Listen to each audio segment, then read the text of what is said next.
우리는 지난 주서부터 하나님의 뜻이라는 큰 주제 아래 어떻게 하나님의 뜻을 이 혼란 가득한 세대에 분별하여 살아낼 것인가에 대해서 지금 주제별 설교를 하고 있습니다.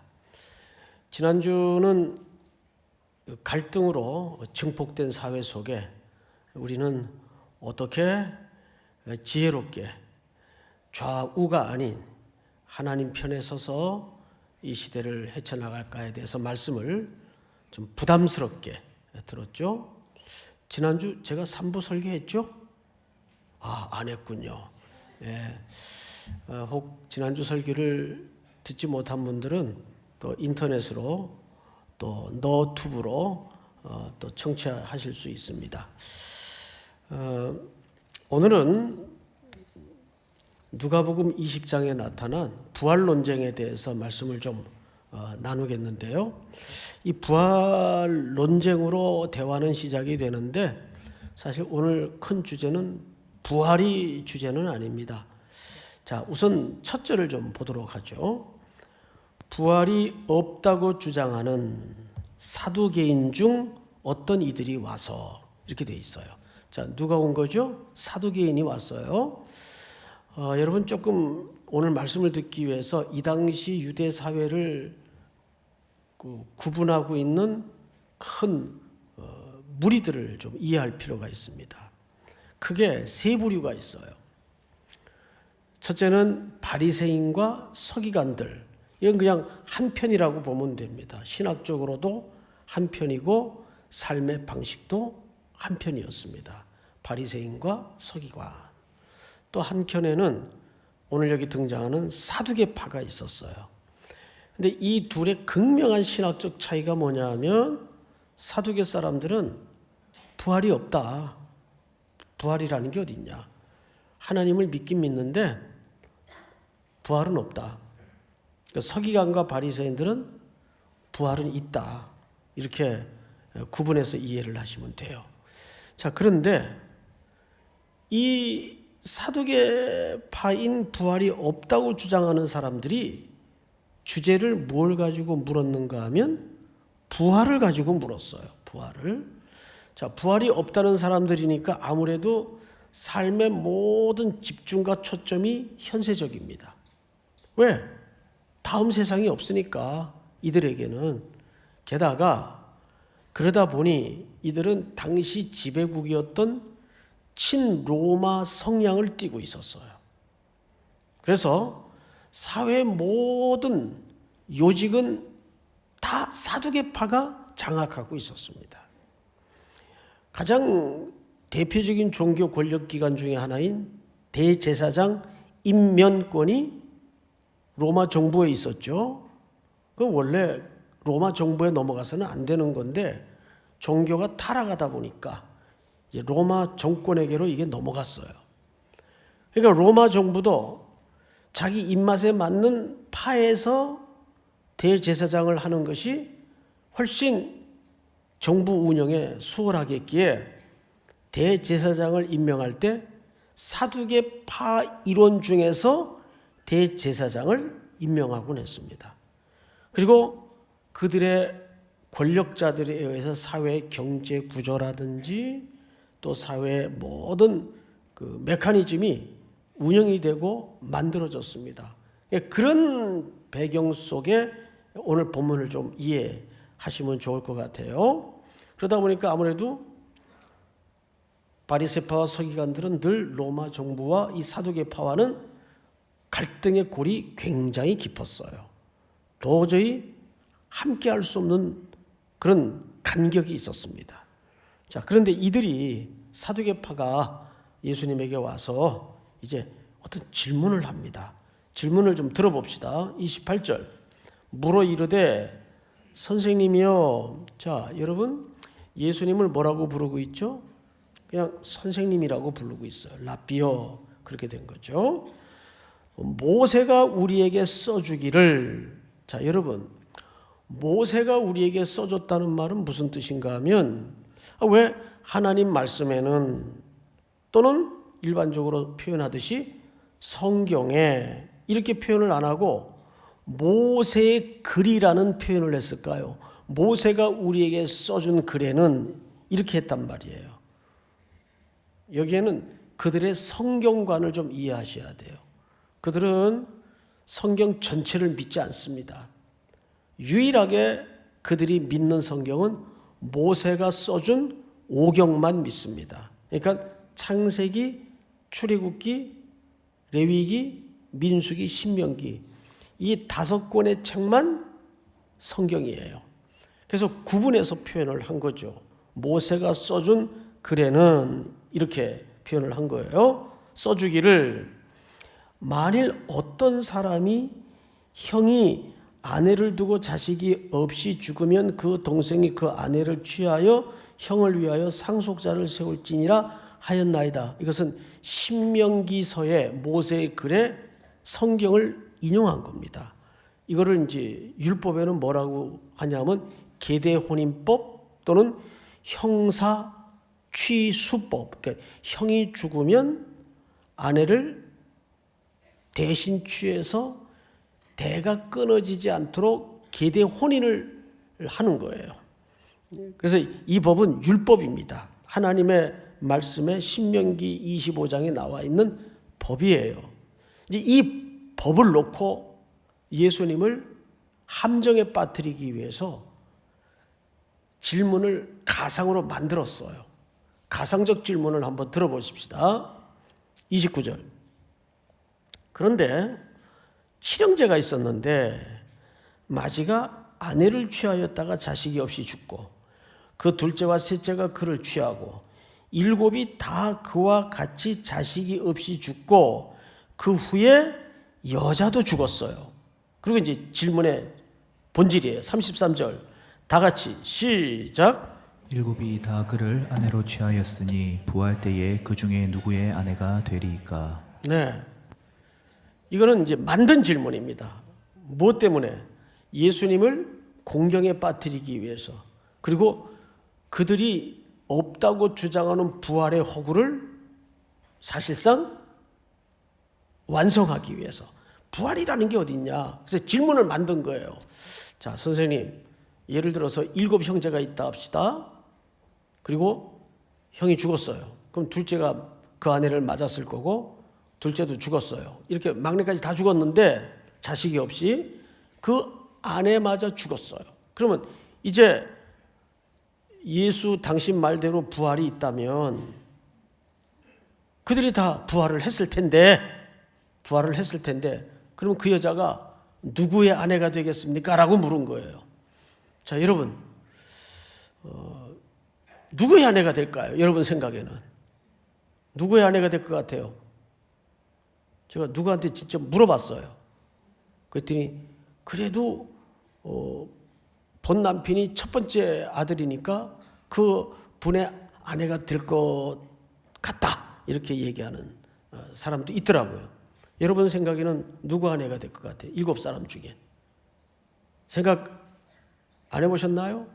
그러니까 이런 질문을 뭐라 그러냐면 하나님은 못하실 일이 없죠. 예, 없습니다. 그러면 하나님이 못 들 만큼의 무거운 물건도 만들 수 있나요? 이걸 이제 말장난이라고 하는 거예요. 이 사두개 사람들이 지금 그런 말장난을 하고 있는 거예요.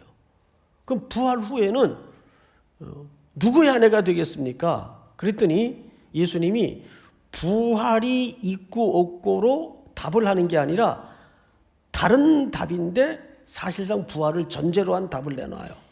예수님의 대답을 그러면 들어보십시다. 34절.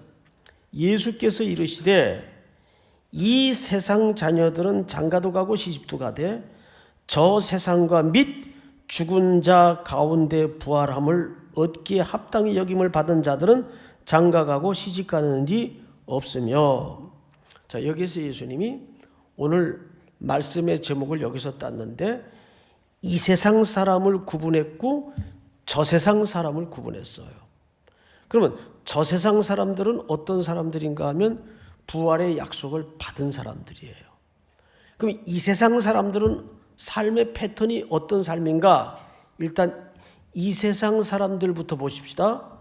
이 세상 자녀들은 장가가고 시집도 가되, 자, 여러분, 어느 시대 사람들을 연상시키는 내용일까요? 노아 시대의 사람들이에요. 노아 시대의 사람들이 뭐라고 지적을 받았죠? 시집가고 장가가고 먹고 마셨다 그랬어요. 자, 그러면 여기서 이제 오해를 해서는 안 됩니다. 저도 장가 갔어요. 틀림없이 갔어요. 그런데 장가 간 게 죄인가요? 여기 결혼한 분들도 앉아 계시잖아요. 그럼 결혼한 게 죄예요? 시집가고 장가가고 먹고 마시지 않고 살아갈 수 있나요? 그리고 결혼은 누가 제정한 법입니까? 하나님이 제정한 법이에요. 그럼 이게 도대체 무슨 얘기예요? 이 말은 시집가고 장가가는 게 잘못됐다는 게 아니에요. 먹고 마시는 게, 여기 마시는 것 속에는 술은 빠집니다. 먹고 마시고 시집가고 장가가는 게 잘못됐다는 게 아니라 그것만 인생의 목적을 두고 살더라 그 말이에요. 마치 이 땅의 삶만이 영원한 것처럼 거기에만 인생의 모든 에너지를 쏟아서 매몰되어서 먹고 마시고 살더라 그 말이에요. 그게 나쁘다는 거예요. 그게 이 세상 사람들의 삶의 전형적인 패턴이라는 거죠. 스타일이라는 거죠. 그러면 저 세상 사람들은 어떤 삶이에요? 저 세상 그러니까 요즘 이제 이렇게 눈 밑에 다크서클이 드리워져 있고 뭐 그런 세상을 얘기하는 게 아니고, 자, 여기 보십시다. 35절. 저 세상과 및 죽은 자 가운데서 부활함을 얻기에 합당히 여김을 받은 자들은 시집가고 장가가는 일이 없대요.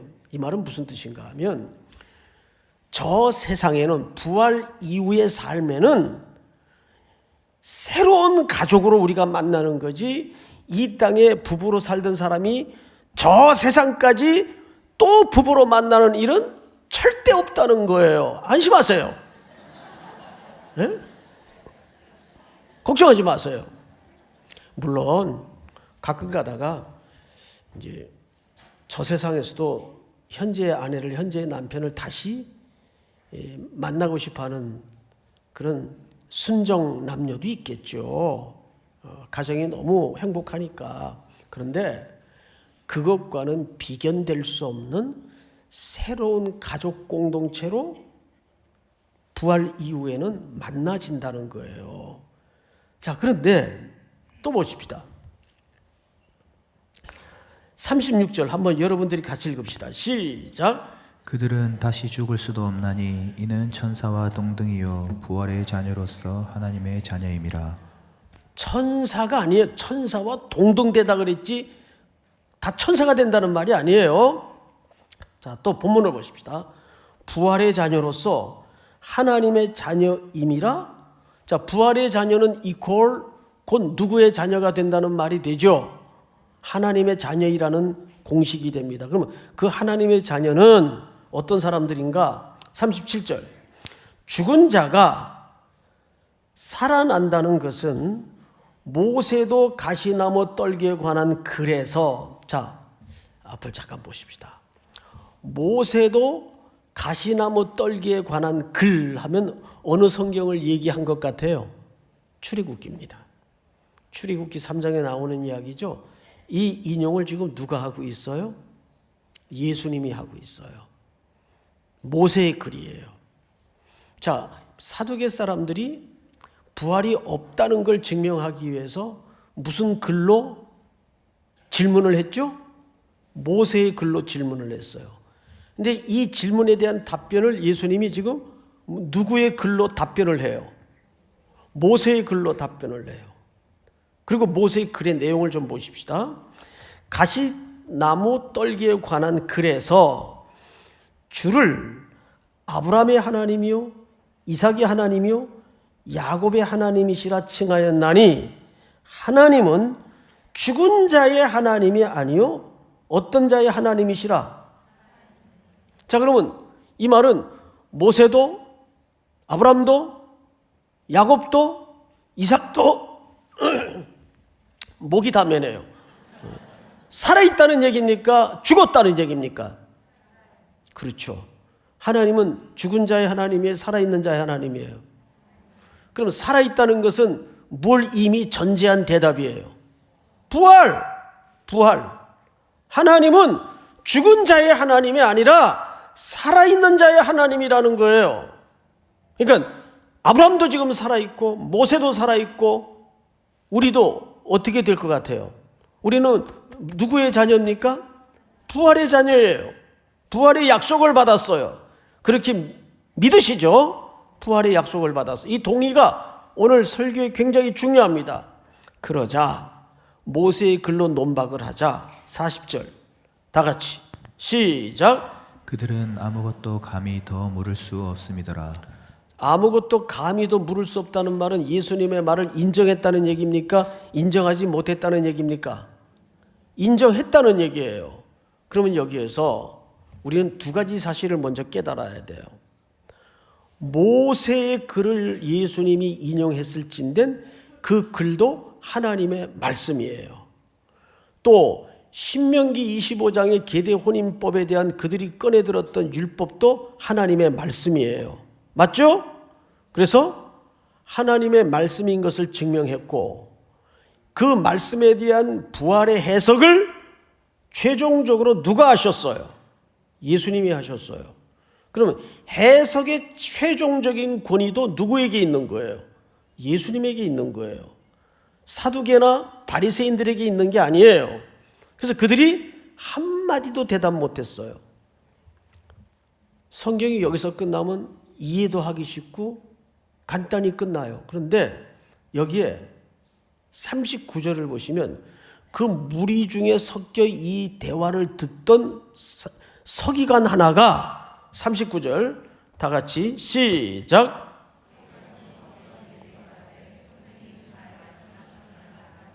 자, 여러분 아까 모두의 서기관과 바리새인들은 부활을 믿는다 그랬어요? 안 믿는다 그랬어요? 믿는다 그랬어요. 그러니까 서기관이 듣고 있다가 이 사두개 이놈들 코가 납작해졌구나. 선생님의 말씀이 참 맞았습니다. 동의를 했어요. 동의. 그러면 저 같으면 너도 그렇게 생각했구나. 착하다. 잘했다. 이렇게 칭찬 한마디 거들 법한데 그 이후에 칭찬이 한마디도 없어요. 이 서기관의 동의에 대해서. 예수님 편 들었는데 게다가 칭찬은커녕 45절을 보니까 이렇게 돼 있어요.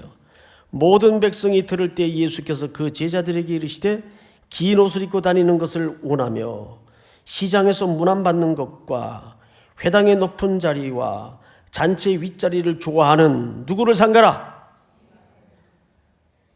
오히려 지금 야단을 맞고 있어요. 이 지금 부활이 있다고 동의하는 이런 서기관들을 조심해라 그 말이에요. 그리고 더 심한 얘기를 합니다. 그들은 과부의 가산을 삼키며 외식으로 길게 기도하니 그들이 더 비교급을 썼어요. 더? 그럼 누구보다 더? 이 사두개인보다 더 부활이 없다고 이렇게 생각하고 살아온 사두개인보다 더 엄중한 심판을 받으리라 하시니라. 이게 이제 대반전이에요. 왜 이러셨을까요? 예수님께서. 간단해요. 제가 질문으로 여러분들의 생각을 정리시켜 드릴게요. 부활을 모르고 현세적 삶을 살았던 사람하고 부활이 있는 걸 뻔히 알고도 현세적 삶을 살았던 사람 중에 어느 놈이 더 나쁜 놈이에요? 답이 나와요, 안 나와요? 이런 사람들이 교회 안에 있을까요? 밖에 있을까요? 예? 대답이 왜 이래요? 이 교회 안에 있는 사람들이라고요. 저는 오늘 지난주에 이어서 조금 불편한 이야기를 하려고 합니다. 글을 하나 좀 읽겠습니다. 글을 읽기 전에 그림 한번 보십시다. 그림. 선교를 갔다 오다가 이렇게 이제 랜딩 직전에 상공에서 서울 상공을 내려다보면 저런 풍경이 눈에 쫙 들어와요. 가히 아파트 공화국이에요. 하여간 대한민국처럼 아파트 많은 나라는 저는 아직 못 본 것 같아요. 그 다음에 홍콩인 것 같아요. 그래서 이런 생각이 들죠. 서민들은. 야, 저 빼곡이 성냥갑처럼 들어서 있는 저 수많은 아파트들 중에 내 집 하나가 없구나. 그러면서 서민들은 자괴감으로 씁쓸한 마음을 가눌 수가 없어요. 여러분, 그러면서 나도 이거 부동산 투기 해야 되는 거 아닌가? 이러고 있다가 점점점 아파트 값은 천정 높은 줄 모르고 뛰는데 영원히 내 집 갖는 건 꿈의 세계는 아닐까? 제가 글 하나를 좀 소개하겠습니다. 최근 서울 집값이 가파르게 상승했습니다. 정부의 보유세 인상 계획이 미온적이었고, 보유세라는 것은 집을 가진 자들에게 세금을 조금 더 책임 있게 부과하는 그런 세금 정도겠죠. 때마침 서울시장이 누군지는 잘 모르겠어요. 강북개발계획 발표가 나와서 수익률에 목말랐던 유동자산이 이 주택시장으로 전부 다 몰려가고 있습니다. 제가 그 다음 수치에 기절할 뻔했어요. 국민 자산의 80%가 이 부동산 투기와 투자에 집중돼 있다는 거예요. 국민 유동자산의 80%가 부동산 값의 등락에 매달려 있다는 거예요. 그래서 부동산 소유자가 이득을 얻는 것으로 끝나면 누가 뭐라 그럴 사람 없어요. 자본주의에서. 아니, 자기 가지고 있는 것 가지고 자기가 이익을 보는데 누가 뭐라 그러겠어요. 그건 자본주의 사회에서 사는 삶의 원리예요. 그런데 한 곳에서 환호를 하는 사이에 다른 곳에서는 비통과 자괴감과 통곡이 벌어지고 있다는 어두운 측면을 적어도 그리스도인들은 인지를 해야 돼요. 적어도. 자산 가치의 급격한 상승에 기뻐서 하늘을 날고 있는 사람들의 눈에 급격히 상승한 주거비 부담으로 무너지고 있는 젊은 가장들이 비통한 마음이 보일 리가 없죠. 그건 우린 모른다고 해서 책임이 사라지는 걸까요? 그렇지 않다는 데 문제가 있는 거예요. 공평과 정의의 하나님은 이 땅에 고통받는 가난한 자들의 눈물을 틀림없이 보고 계십니다.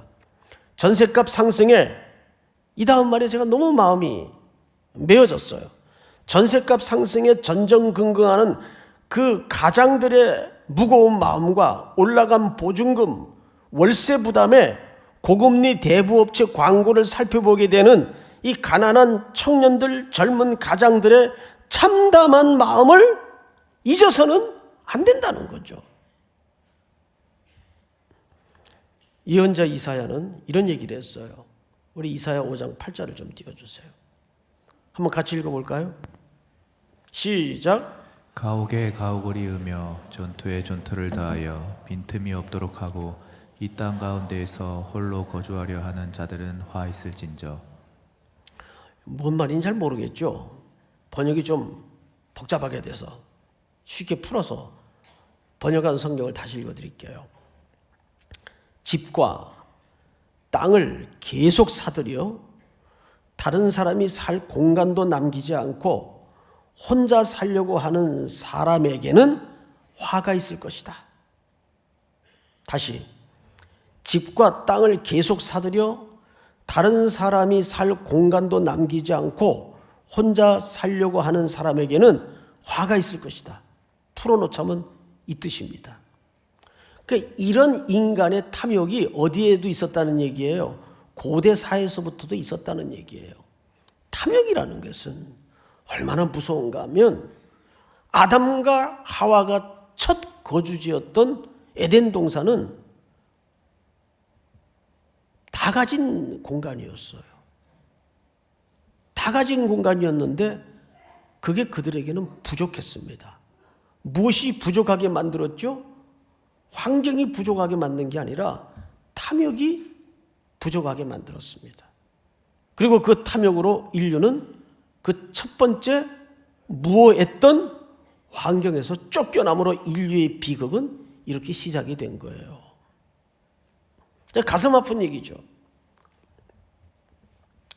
공평과 정의의 하나님은 오늘 우리가 하나님을 사랑하고 있는지 여부를 우리가 이웃을 어떻게 이해하고 어떻게 대하느냐는 태도에 달려 있습니다. 결론은 정권이 바뀌고 또 새로운 부동산 정책이 나온다 할지라도 정부는 절대 이 부동산을 못 잡습니다. 이건 제가 예언합니다. 지금 지난 40년을 그래왔어요. 40년을 못 잡습니다. 수많은 정권이 들어서고 바뀌었지만 이 부동산 정책이 나올 때마다 이쪽에 쏠리면 이쪽에 구멍이 나고 불균형적인, 왜? 입안하는 자들이 전부 아파트 2채, 3채씩 갖고 있는 사람들인데 거기 정말 피눈물 흘리면서 어렵게 살아가는 사람들의 그 심정으로 제대로 된 입안이 만들어지겠는가 그 말이에요. 이 악순환의 고리를 끊을 수 있는 유일한 방법은 하나밖에 없어요. 이 땅의 그리스도인들만이라도 주택은 주거 목적 외에는 거주해서는 안 됩니다. 보유해서는 안 됩니다. 자기가 살 집 외에는 절대 투자나 투기 목적으로 주택에 대해서 어떤 의도를 가져서는 안 됩니다. 자, 그러면 이렇게 반문하는 사람들이 있을 거예요. 아니, 저 목사가 참 세상 모르는 얘기를 하네. 지금 이 시대에 살면서 목돈 벌 수 있는 길이 전부 그 길밖에 없는데, 예, 세상이 그렇게 만들어 놨어요. 집권자들의 정책이 그렇게 만들어 놨어요. 그러면 우리도 그 대세에 같이 춤을 춰야 됩니까? 그러면 낮은 이제 0%대 접어든 이율에 은행에 돈 맡겨봐야 물가 상승률도 못 따라잡고 사실상 마이너스인데, 그럼 그렇게라도 해서 노후 대책도 하고 또 자녀들을 위해서도 준비를 해야 지혜로운 일이 아닌가. 말은 설득이 되고 논리력으로는 맞아요. 안 그러면 손해예요. 이건 분명합니다. 죄송하지만 그 손해를 감수하자고요. 누군가 이 탐욕의 고리를 끊어내지 않으면 여러분들에게는 굉장히 부담이 되고 굉장히 힘든 설교일 겁니다. 그런데 그거 하지 말자고요. 집과 땅을 계속 사들여 다른 사람들이 살 공간도 남기지 않고 혼자 살려고 하는 사람에게 화가 있을 것이다. 이게 누구의 얘기예요? 하나님의 말씀이에요. 우리는 이 세상 사람들입니까? 저 세상 사람들입니까? 우린 저 세상 사람들이에요. 이 세상 사람들이 가치관으로 자본주의의 논리를 따라 계속 쏟아내는 수많은 정책들이 시대적 대안이 될 수가 없어요. 정말 주택은 거기에 살 사람이 보유를 해야 돼요. 사랑하는 성도 여러분, 여우도 굴이 있고 공중의 새도 집이 있으되 인자는 머리 둘 곳이 없도다. 예수님은 무주택자로서 누구보다도 이 피눈물 나는 심정을 알고 계셨습니다. 결국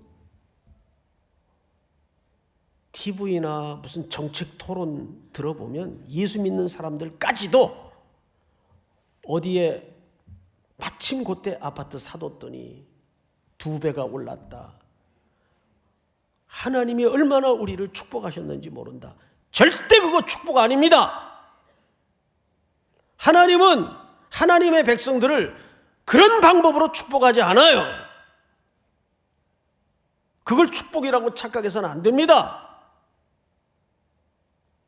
교회마저도 그런 세상의 질서와 경제의 논리를 따라서 부동산을 사두거나 하는 일들이 있을 수 있어요. 사랑하는 성도 여러분, 이 고리는 누군가 끊어주기를 바라고 어떤 정책을 기대하는 어리석은 판단을 하지 마시고, 그래, 나는 부활의 약속을 붙들고 있는 살아있는 하나님이 살아계신데 우리의 노후를, 우리의 하루하루를 일용할 양식을 그분이 책임지시잖아요. 책임지실 거 아니에요. 하나님 믿는다면서요. 복음이 현실이 되고 예수가 현실이 되고 하나님이 현실이 돼야죠. 믿습니까? 굉장히 부담스러운 설교를 해서 죄송합니다. 몇 달 전에, 작년쯤으로 기억이 한 1년 됐네요. 제가 이 비슷한 설교를 했더니 그 다음 주 놀라운 이야기를 하나 들었어요. 즉시로 월요일 날 가서 보유하고 있는 부동산을 팔아버렸어요, 그분. 여기 리얼입니다. 제가 걱정되더라고요, 찾아올까 봐. 절 찾아오지 마세요. 우리는 이 세상 사람들이 아닙니다. 살아있는 하나님의 자녀요, 저 세상의 원리를 따라 살아내야 되는 결단이 필요한 사람들입니다. 2020년은 우리에게 그런 결단과 다시 한번 우리의 이 아직 남아있는 순례길에 길고 멀고 험한 길을 두벅두벅 뚝심을 가지고 하나님 앞에서 걸어가는 순종이 있기를 축복합니다. 다 일어나십시다.